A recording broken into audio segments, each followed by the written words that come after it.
Hey guys, I'm Neil. Welcome to Thursday Night Live, episode 4. Tonight we're going to be talking about health and wellness, and I want to tell you a story. When I first moved to Woodstock 19 years ago, I was a youth pastor, and of course we always played ridiculous games at youth group. One of the most memorable ones was a game called Bigger or Better. We would divide the kids into groups of 4, and we'd give each group a penny to start out with, and we'd send them off in different directions around town to start knocking on doors of random strangers. Yes, there is so much wrong with this game that would never happen and never fly in 2020. Anyways, they would go out, they loved it, they'd head out to start knocking on doors with their penny in hand, asking if they could trade it for something bigger or something better. And the person would offer them something, if they were willing to play along. Some traded the penny for a paperclip, the paperclip for a book, the book for a picture frame, the picture frame for $5, the $5 for a lawn chair, and on it went. And they had about 20 or 30 minutes to get back to the church and display their findings. And I remember the winning team one night was 4 boys who hauled back down Main Street and up Victoria Street into the church an old clothes dryer. Someone parted with an old clothes dryer as something bigger or better. I'm not sure which category that fits, but anyway, it was hilarious. We had to give them the win that night. You've probably seen the last couple of months all the memes floating around about people who are gaining weight as they work from home in isolation, eating more, snacking more, baking more, cooking bigger meals, eating family meals together. And you've probably seen talk of people wearing leggings day after day after day. Yes, those are my legs, proud to say. Hey, if we're gonna live in a world that preaches equality, we gotta live it, right? Anyway, it seems like some of us are taking these days to get bigger.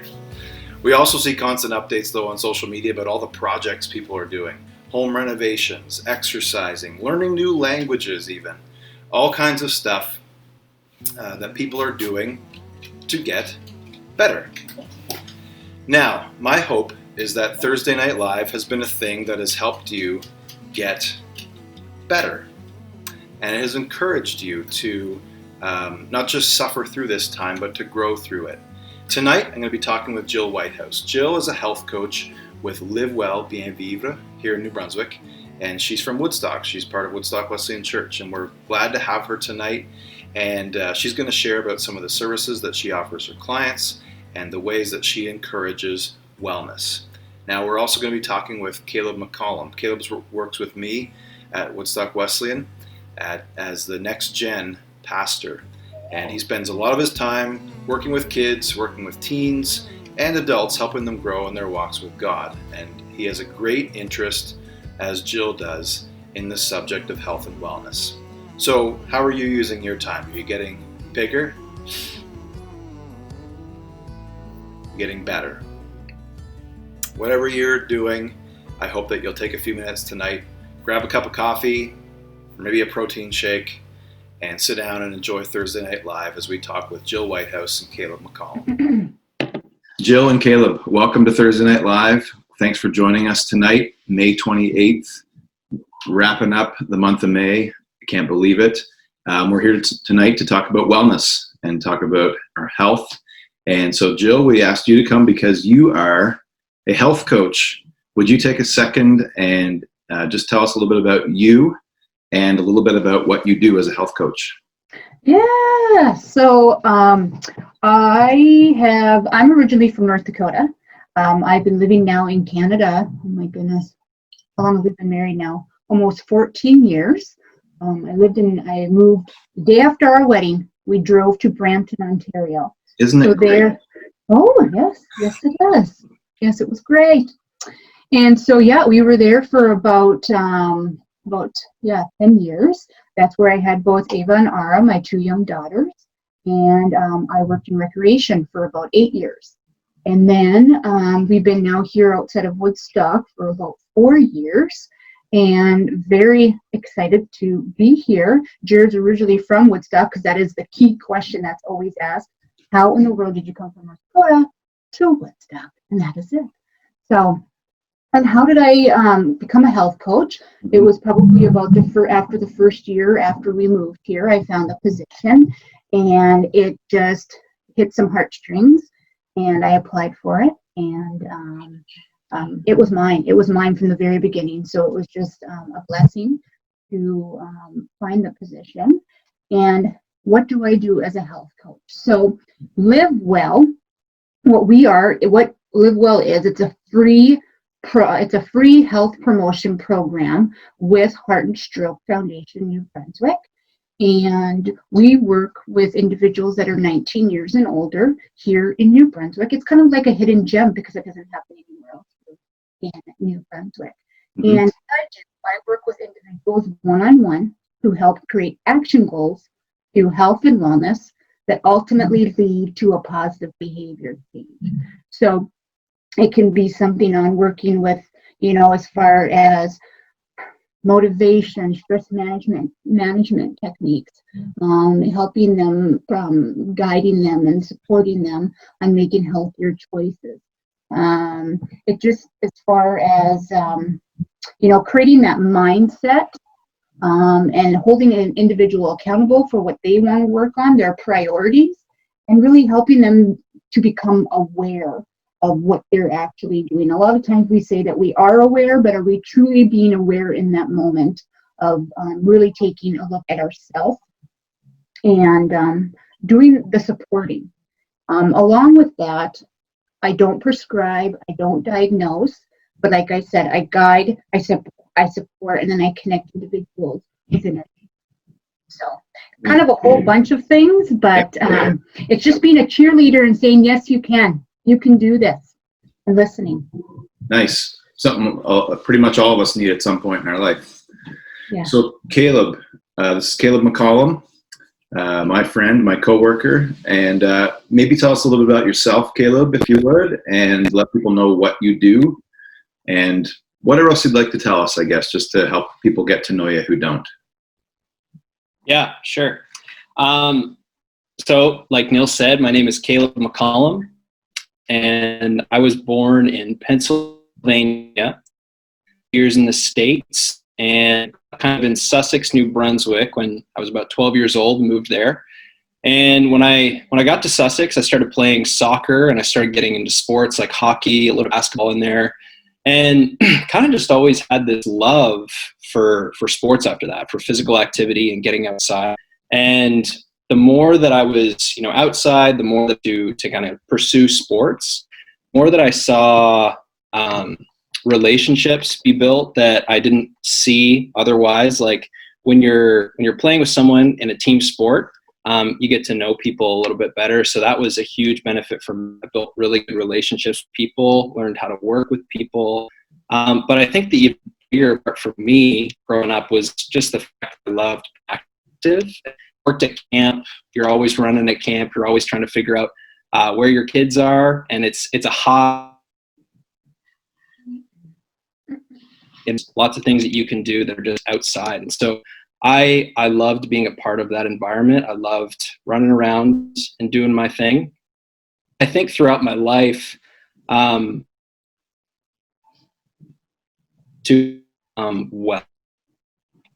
so mentally, and so I've kind of asked myself questions. Again, I'm not a professional, much less than Jill would be, but I have passion around what it looks like to be physically fit, what it looks like to be mentally fit, and spiritually fit too. I think that they all go hand in hand. And when one of them is off, you notice, because your whole kind of equilibrium is off when one of those is off. And so whole heart to be a holistic follower of Jesus that really understand those three things well. So I've run a couple marathons in my life. I love running. I love, again, just being outside, working out, and running with people, having good conversations. Love relationships, love people, love physical activity. Yeah. Cool. You love working with me? Is that what you're going to say too? I was going to say that, but then I was like, is that really relevant right now? Yeah, I felt like that was coming, but you're just being a little shy. I mean, you go right ahead. In all seriousness, tell everybody what you do. Yeah, sure. I suppose I should have said that at the beginning.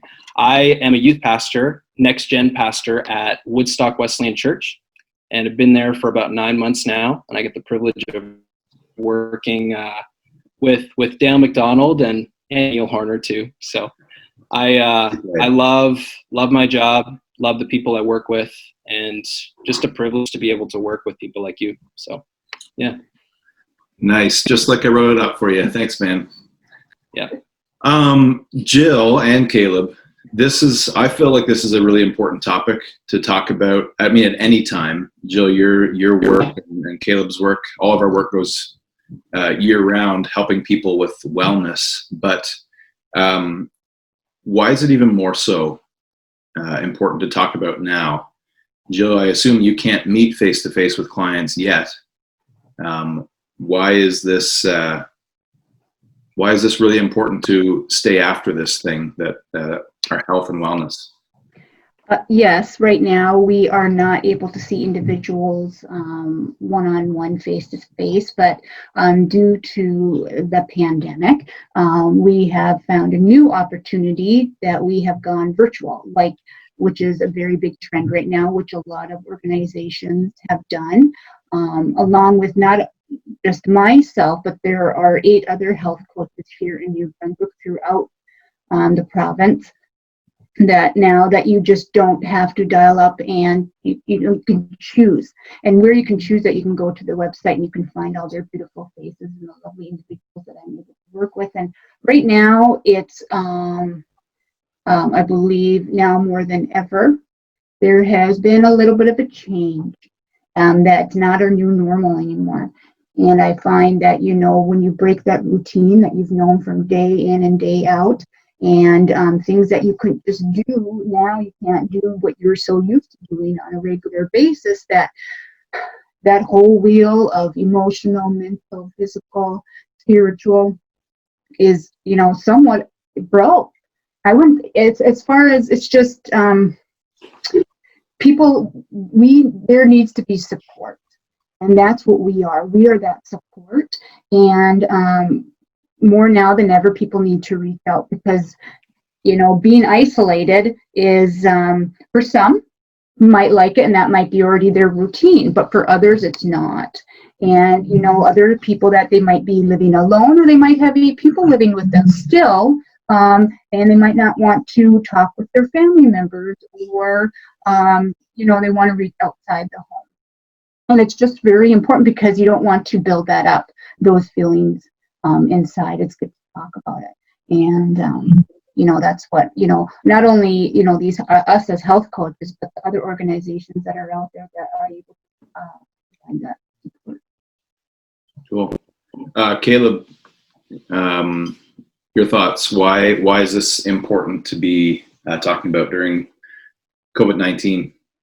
Yeah, well, I think it's so interesting, because I feel like there's all these stats and studies that are on Facebook and about depression. And one of the links of depression is sometimes just not enough sunlight and not being outside enough. And so what I've found, sometimes the best medicine is just to get outside, and just to, whether it's, you're rigorously running, or you're doing a workout outside, or you're just walking. I think sometimes we just need to get outside and experience a little bit of sunlight, a little bit of vitamin C.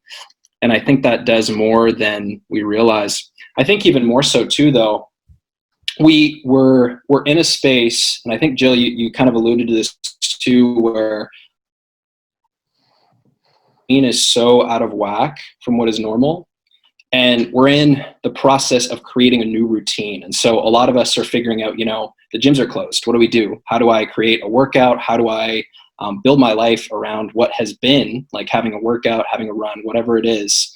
How do I do that from home? And so you see different people that are doing like home workout videos, or have these workouts posted online, and that's all well and good. But I think the bigger question is, how are you making a routine in this time? And I think I would just encourage people listening that there's so much to be said about fitness, but even more so about routine and consistency during this time.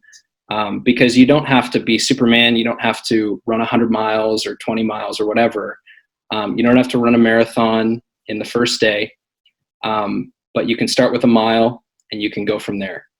And I think the bigger question is, how have you kept that up? What are the habits that you're putting in place to continue to keep that a routine, even after COVID is done? Mm-hmm. Yeah. And it's adjusting to what we can control and what we can't control. And we can't control COVID, this virus that is out there, but we can control our reaction to it. So if it's, if you can't get to the gym, and I know with the new phase coming out that the gyms will be, maybe some gyms will be open, but still, now that the beautiful weather is out there, yes, that vitamin D is huge. And even if you can't, like you said, run the marathon, walk to your mailbox, right? Just walk, move. So, and it's just, what are things that you are able to do during this time?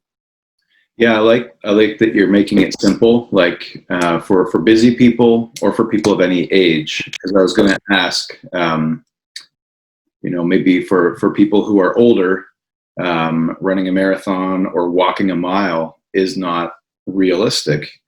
What would you say to people of an older generation? And maybe Jill, I'll throw that to you, and Caleb, maybe I'll throw to you. What would you say to teenagers and kids, maybe specifically teenagers during these days, about taking care of the little things like that? Why don't we start with you, Jill? I think reaching out is huge. If it's, the next door neighbor, if, call on the telephone, write a letter. We're able to have this time right now, and you can just go back to your basics, just reaching out. If you are home alone, or if, you have others in the house, but either way, I've been since March 13th living with, being home with both my girls and my husband. So it's good to reach out and see other faces, right? Or talk to other people. Get outside, move, get vitamin D. Again, we're talking about a marathon and a sprint. Our wellness, our physical wellness, our emotional wellness, our mental wellness, it's treated as a marathon. That it's a lifetime, it's a lifestyle, right? And this is something that, that will, a marathon that will continue to keep going and going and going again, because, again, it's, you have a choice. You either make that choice or you don't make that choice, right? So move, turn down the news, turn up the music, laugh, which is, good medicine. That's what I would say. Did that, for individuals at this time that are, might not know where to even start, give a health coach a call, right? And just reach out. Yeah. You mentioned that Jill's services are free. You can access her anytime for free. It's a great program that we all have access to if we're needing help. So we'll say more about that at the end. We'll let Jill say how to reach out to her. Caleb, what would you say to teens? Get off your phone. I think one of the biggest things in our culture today is that we are constantly glued to our phone or device or whatever, and it can limit the amount of social interaction that we have. And it's proven that the more time that you spend socially with people, I know there's introvert, extrovert, that whole thing, but ultimately you have to realize, like, you're forming a relationship with something, whether that's your phone or with the people around you.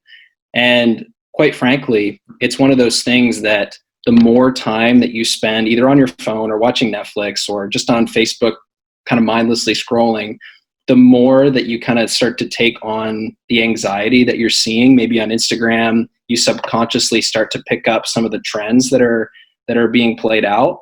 And you don't even realize the anxiety that's building up. And so real relationships with real people is really important. And to be socially, I think aware might be the good word of how much that is affecting you. So maybe limiting your screen time is one thing.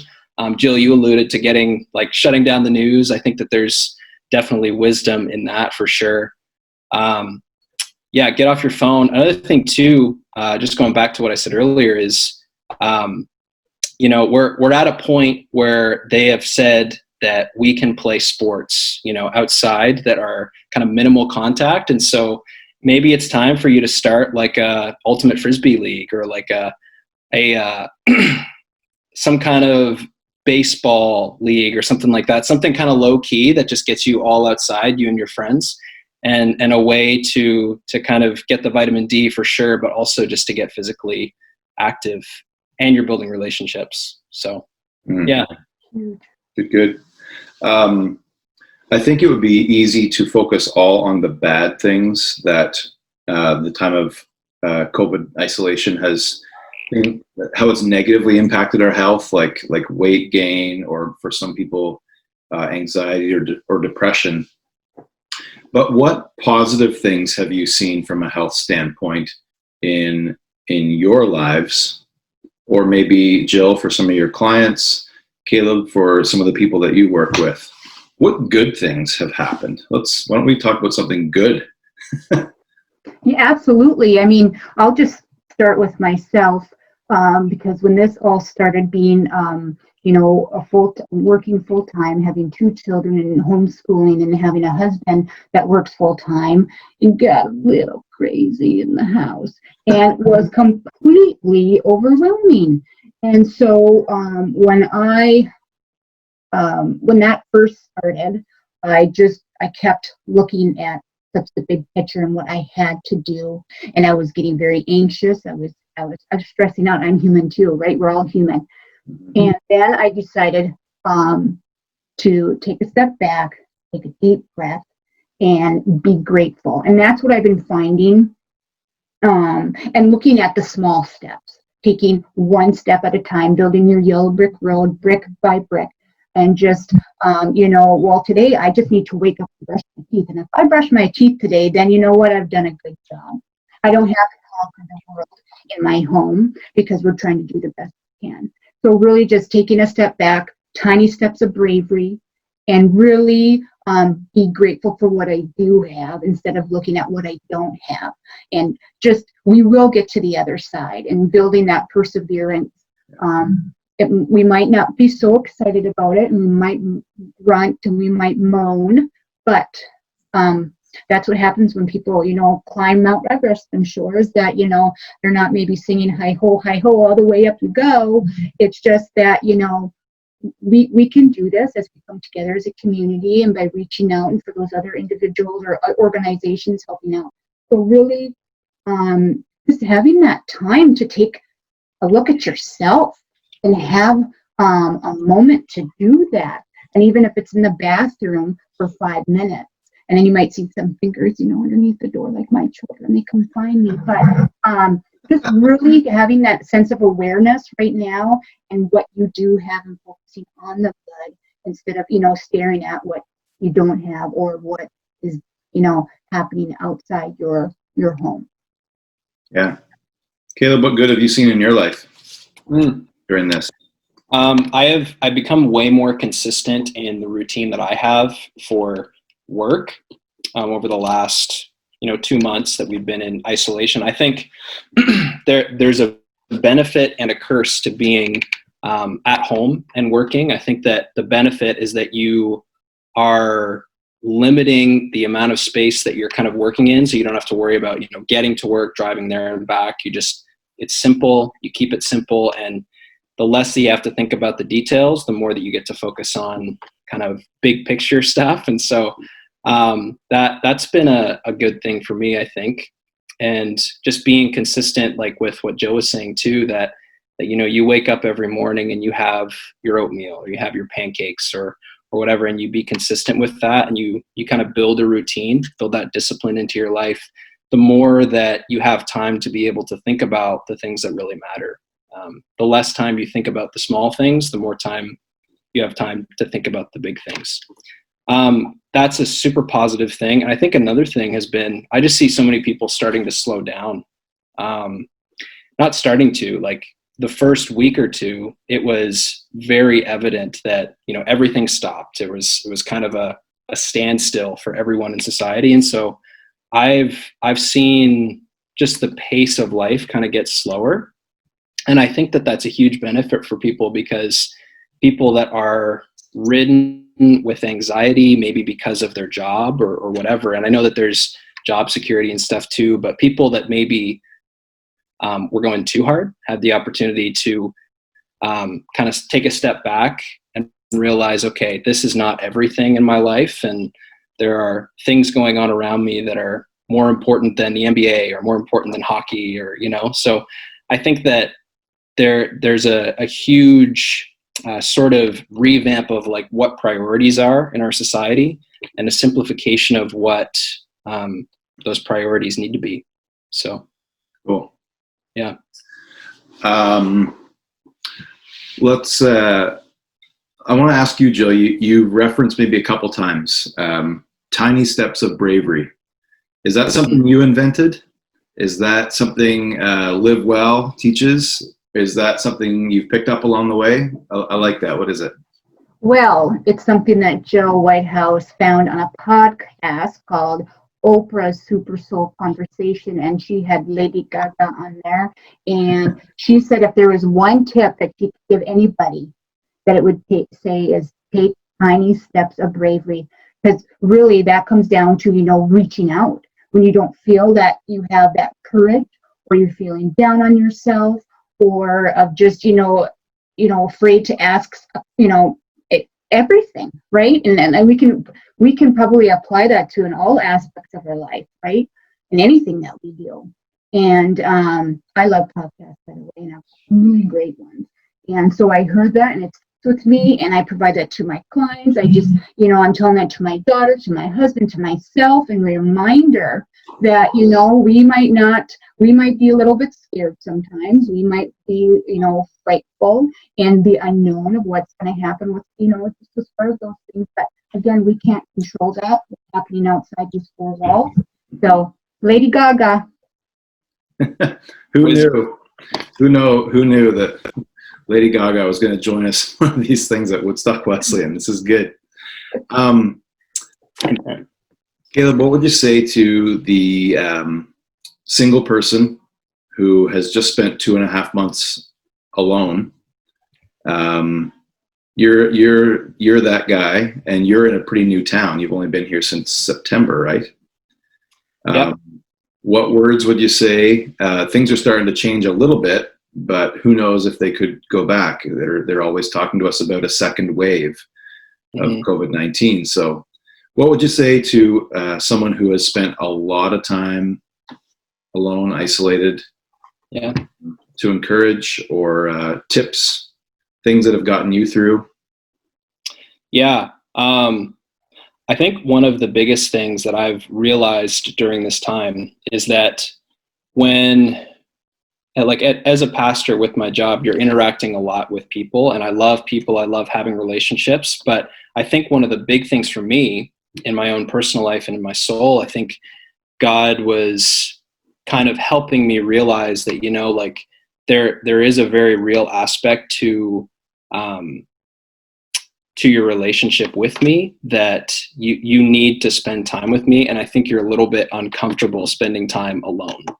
And so that for me, 2 months and change that we just spent in isolation, and like you said, things are changing. I'm continuing to kind of hold on to that truth that, there's a very real aspect that to continue to grow, we need to be comfortable with where we're at now. And being comfortable with where I'm at right now, I think has taken and is taking a little bit of time. And I think we all are at that to some degree, to continue to be comfortable with, who God has made us to be, and continue to kind of form into that. And so I would say, just to encourage people, that, COVID-19 is not the end of the world. And there's FaceTime. Like, I've FaceTime my family a lot. I've FaceTime people around me, and I still have like a social interaction, even though I don't have like physical interaction. And so I think that's been the huge benefit for me, is to still have relationships, and not to over spiritualize, but I definitely have seen the benefit in my own life with my walk with the Lord in being alone and allowing God to really change that part of my heart that was a little bit uncomfortable in being alone. So yeah, encourage you. COVID-19 is not the end of the world. Yeah. And it will end. But also to reach out, because people are, I think, even more in this time, way more open to talking over FaceTime than they were before. Yeah. Yeah, I think you're right. I think this feels a lot more real than it felt before. I think we took this as second rate before, and then all of a sudden it was the best thing that we had. And I know in my life, I have 5 sisters who are in Ontario and Pennsylvania, and we've had 2 or 3 Zoom calls like this, whereas we would typically in the past, all those things were available to us, but we mostly just relied on typing messages to each other, right? And we didn't talk as much. And now we one night, my wife makes fun of me, but one night it was like 2.5 hours, and I needed to peel myself off the chair and get going and get that and stuff on. But it was great. So it was because all of a sudden this is the best form of relationship that we have, and thank God for it. Yeah. So, Jill, your wife, your mom, Caleb's just talked to the singles of the world who have been kind of completely on their own. You probably haven't had, and lots of people would say, I have not had 1 minute alone. I don't know what isolation is even all about. So what would you say? How have you managed? And what would you just say to the world of mom guilt, or I don't know, is wife guilt even a thing? Do wives even feel guilty about neglecting their husbands, or do they still feel guilty about neglecting their kids? I think let's stick to mom guilt. What would you say? So mom guilt, oh my goodness, it's everywhere. I mean, it's going to be out there just like, anything else, right? I mean, it's going to be hanging out at your kitchen table, on your windowsill. I mean, it's going to be surrounding there, but it's what you choose, what I choose to do with that guilt. If I want to allow it, it's just, I mean, it takes practice. It's not going to just take, overnight to just say, go away. And then, you need to break up with that guilt. I mean, you will always have some type of guilt, but maybe just, try to remove it like a toxic person in your life. And you just don't have time for that. I am working home during a pandemic. I'm not just, at home working, right? So I have a lot of other distractions coming in. And I don't know, you must have read my mind, because I've had maybe about 5 minutes for myself since everything's been going on. But, what do I do? Yeah, I just, and sometimes I say out loud, you know what, I don't have time for you today. I have to, do other things, and I have to allow myself to be okay with that. Or then if I continue to, put my, let that absorb my, my presence, then I will be, I'll drown in it. And so I need to have, multiple breakups if it continues to come in, right? And say, not today. And you know what, for as far as time, thank goodness for FaceTime, because I have family in North Dakota, Montana, Florida, and Nebraska. And I tell you what, that, when I am, feeling maybe overwhelmed, I FaceTime my mommy. We all need our mom. And my sister who's in Montana, and we talk quite a bit. We're talking even a little bit more. And so I just realized how blessed I am to have family and not only with Jared as well. But if I need to take a break, I lock my bathroom door. And I might stay in there maybe 10 minutes. Or I go outside. And, there is the sun. There it is. It's a supporter. It supports ourselves. It gives us this vitamin D. It's a motivator as well, right? And our moods just automatically change when that sun comes out. And become friends. Wear sunscreen. But Go for a walk. There is actual proven scientific data what the trees actually do for your blood pressure. And go for a walk, call a friend, do what you can do what you can control. Reach out. Yeah, cool. Yeah. Maybe I'll just say to dads, I don't know what degree of dad guilt that you might feel, but I think we feel dad responsibility quite a bit. Mm-hmm. And as a dad, probably one of my things is always taking the temperature in the room. And like when there's stress, what can I do to calm the situation? What can I do to help when I come home? And if Heidi's stressed about something or work has been tough, or the meetings have just piled up and everybody's kind of like, there's a level of responsibility that I think I feel and I can take on sometimes. And if things aren't going well for everybody, I feel like the stress of what can I do to lift everybody out of this. And I think you guys have both said it really well. Like sometimes we have to just lay down what we're doing. And one of the things that's been best for our family is not every day, but like a few times a week, 2 or 3 o'clock rolls around, and whether work's done or not, like I've checked out for an hour or two and just said, like, I can't live in front of a computer, and my kids can't live in front of a computer doing schoolwork, and my wife can't live in front of a computer doing her work. And we just went for a walk, or we went outside and played catch, or threw the ball for the dog. I did some skipping, took that on. It's not pretty, but I can. You did it, though. You did it. That's awesome. That's right. Tiny steps of bravery, right?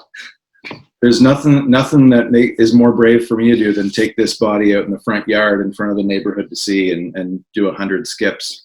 But sometimes I think as guys or as dads, we think if we're not working, that we're going to let somebody down, or we're not going to provide, or our company, we're going to let them down.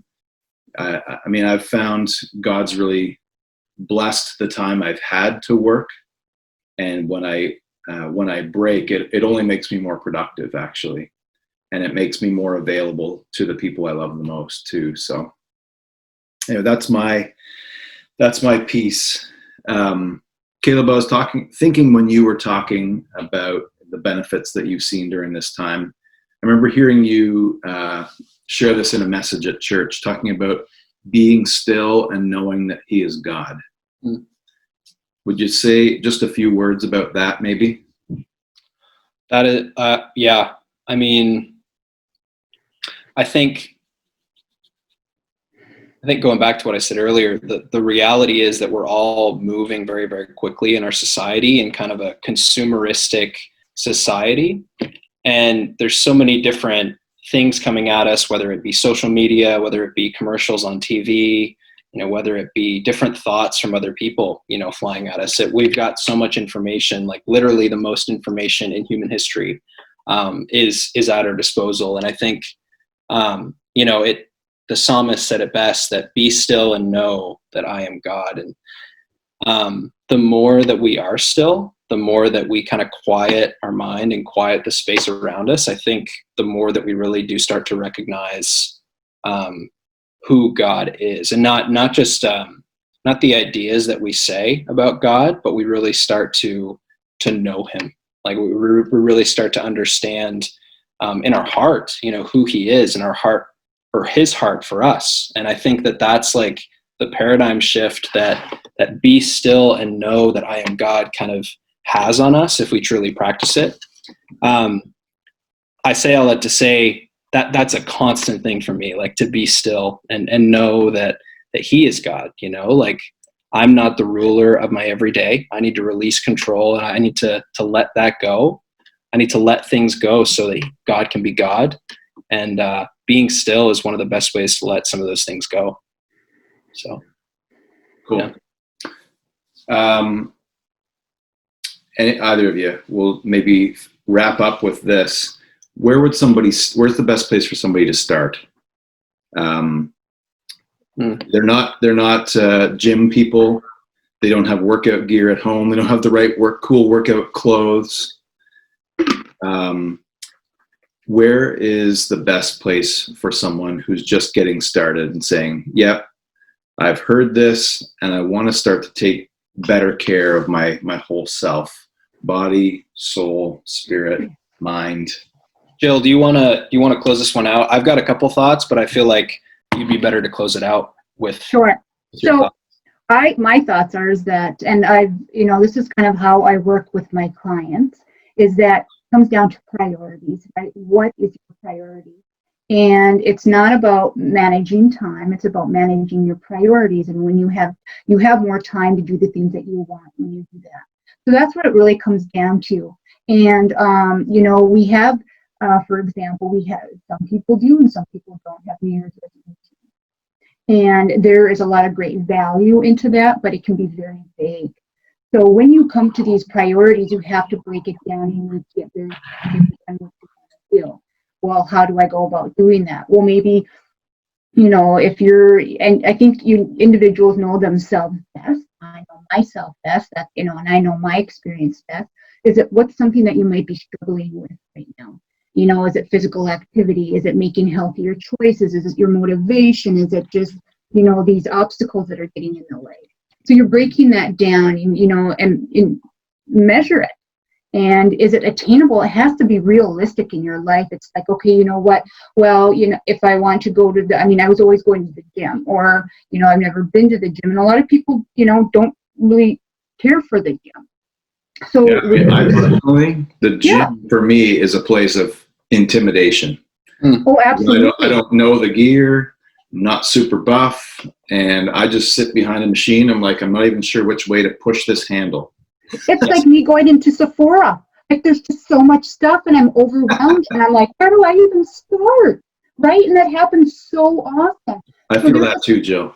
Well, and really, you know what? There's a saying, the couch to the ceiling. And with that couch, you get off that couch and move. And this is just like what I've mentioned before. If it's, you waking up in the morning, and that you need to, start moving, put your sneakers by your bed.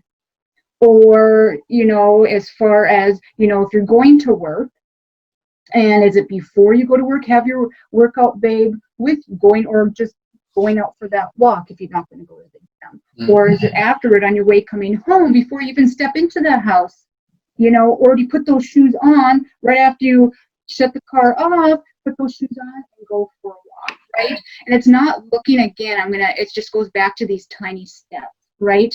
And over time, it's, it's not a sprint, it's a, marathon, right? This is your lifestyle, this is your health. So really it comes down to, again, breaking down those priorities and, that's what you got to figure out first, really what that is. And then going from there and what you need to do and reaching out with, if there's resources like myself as a free health coach, is me to help you, support you and guide you what your priorities are. We're here to listen. So. Cool. Yeah. Caleb, what were you going to say? Where do people get started, whether it's physical, spiritual, whatever, taking care of themselves? I would just reiterate a lot of what she said, everything she said. I think people have trouble even just starting at all. And I think the reason why is because it seems too big. Like the sprint is too big, or, the 26 miles or getting in shape or even like going back to like maybe even mental, fitness or wellness, like that book seems too big or something like that. And I think the biggest thing is just implementing small habits so that your routine starts to change. And I think we had talked about this before, but James Clear is really good at kind of thumbs up, right? James Clear is really good at communicating this whole habit thing. He's got Atomic Habits. It's a really good book. Yep, there it is right there. So good. If you've read it, the pages are all bent. All over it. So good. But one of the things he says in a podcast I was listening to was the fact that, like, if you're trying to build a habit of going to the gym or working out, sometimes the hardest part for people is just getting there. Like going in and being intimidated by all the equipment and all the people there. And he says, the best part to build that habit is to maybe start with even just putting your shoes on and driving to the parking lot of the gym, stepping in, walking on the treadmill for 5 minutes and leaving. So literally spend 5 minutes at the gym and leave, and then gradually kind of work your way up. But if you do that every single day, you will be amazed at how much your routine has changed, how much your mindset has changed, because you're not so overwhelmed with I need to get to this point. I need to spend an hour at the gym, or I need to spend an hour running or whatever, in a goal that's so unattainable. And the principle is that you just need to start. Even if it's super small, start with small and work your way up. And I think that principle kind of translates not just to fitness, but to mental fitness and to spiritual fitness as well in our relationship with God. Cool. Yeah. Good stuff. I could talk about that forever. Sorry, go ahead. Oh yeah, for sure. You guys can keep chatting here after we finish if you'd like. Yeah. Atomic Habits, James Clear. We probably should wrap up. This has been great, but Jill, could you let people know where they can find you, access your services, and Caleb, let people know how they can get in touch with you too. Yes. So I personally have a Facebook page. So it's Jill Whitehouse Health Coach, and you can go on there and even message me directly to me. That goes right to me. Also, Live Well Bien Vive website. I'm not very good at French, so hopefully that sounded okay. But go right to the website, and you can go check and a message on there, and they have all of our beautiful, wonderful other health coaches throughout the province on there as well. We also have a 1-800 number that is on the Heart and Stroke Foundation New Brunswick website that you can talk to a francophone and an anglophone health coach as well. So there's a lot of great different places that you can go ahead and reach out. So cool. Yeah. Awesome. We'll post those links in the comments along with the show. Caleb, where can people reach you? Or maybe they've got a teenager or a family that's looking for help in raising their kids, and what even programs you're offering at the church. Well, I'm on almost every social media platform. I'm on the guy Facebook. Who tells everybody to get off their phone. He's I know. I'm such a hypocrite, right? Try to limit, but oh man, you got me. Caleb_McCullum on Instagram, and Facebook, just Caleb McCullum. I'm actually on TikTok as well. Just fun videos. I love doing the whatever, just goofy videos. So I'm there too. But if you want to email me, caleb@woodstockwesleyan.org is a way you can get in touch with me. And if you email me, I can give you my phone number as well. We can talk for sure. Yeah. Awesome. Yeah. Guys, this has been great. Thanks so much for just encouraging people in every aspect of life to take care of the things they can take care of, and to trust the rest to a God who takes care of all things in his sovereignty. So we appreciate your time. I'm sure everyone will be running straight to TikTok to find you guys and see your videos. And listen, this has been great. Thanks so much. Thank you for having me. Thanks, Jill and Caleb, for joining me tonight for this conversation about health and wellness. I needed it. We all needed it. The encouragement to reach out to people, to ask for help, and no matter where we are, to just get started. Get started moving. Call somebody to talk so you're not isolated or alone. FaceTime somebody. Get out and walk, as Jill said, to the mailbox even. Just get out in the sun and make time for God. So many of us will make time for everyone else except ourselves, and we think that to take care of ourselves and to give ourselves time is selfish. But the truth is, we are no good to anyone if we're not healthy. It's the proverbial, you got to put your own oxygen mask on before helping anyone else with theirs kind of a deal. So take care of yourselves. And one of the greatest gifts I think that COVID-19 has given us, busy people, is time. We've been given time to look at our priorities and hit the reset button. Jill talked about not managing our time, but managing our priorities. And it's different. See, there's no way we can do everything. And when we try to, we end up unwell. And when just about everything in our life comes crashing down, like it did a couple months ago, and everything changed, we have a chance to rebuild something better. So what are you rebuilding? Some of you discovered a relationship with God that maybe you left behind a few years ago when things got really busy with kids' activities as they were growing up, and you just couldn't say no. And maybe some of you walked away from a relationship with God when things got tough, or you got a difficult diagnosis, or you went through hardship of some sort. Maybe for you, church online during this time has been an easy start, and I just applaud you for making that start. And we want to encourage you to keep taking steps of growth, tiny steps of bravery, as Jill called them. And we're with you in this. Now, next week, we're going to hit on a big struggle for lots of people: money, particularly how to have financial peace during uncertain times. I'm going to be joined by two friends, Dale Dick, a financial advisor from Calgary, and Mike Crofts, a financial coach from Pickering, Ontario. These guys are friends of mine. They're great guys. You're not going to want to miss the chat that we have about financial peace. Trust me, your marriage will thank you. Your future marriage, if it's there, will thank you. Or just your future self will thank you for taking the time. That's next Thursday. And of course, I want to make sure that you know, as we close, if you don't have a church that you call home, we'd love for you to park at Woodstock Wesleyan. Find us on Facebook and YouTube Sunday mornings at 10:30. And till then, listen, take care. It's a privilege to be joining you on these Thursday nights. We'll see you in a few days.